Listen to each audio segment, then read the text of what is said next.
여러분 안녕하세요. FunPik 한국어 선생님 서미소랑입니다. Hi everyone, I'm 미소랑 from FunPik. Now in this clip we'll learn about the history of Hangul. It's going to be an interesting story. 그럼 시작해볼까요?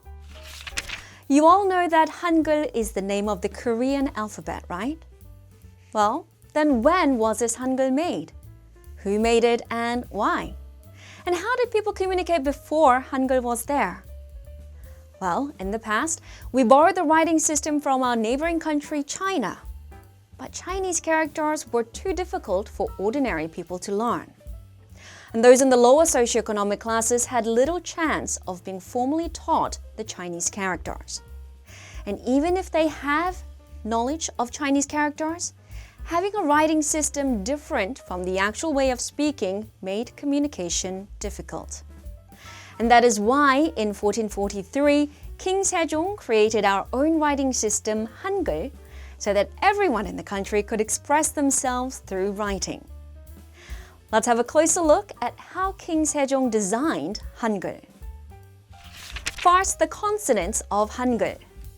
Numerous elements in our mouth and throat are involved in pronunciation.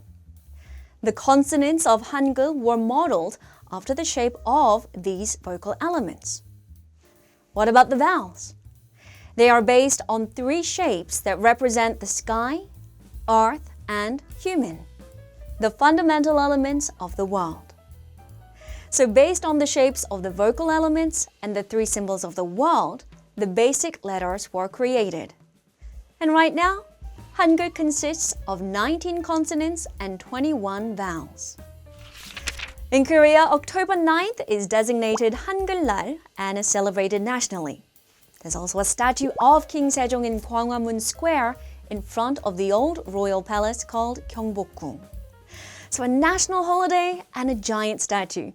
It's a testament to just how much we Koreans value King Sejong and his invention Hangul.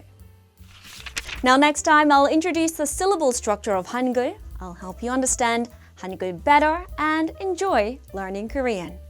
그럼 다음 시간에 만나요. 안녕!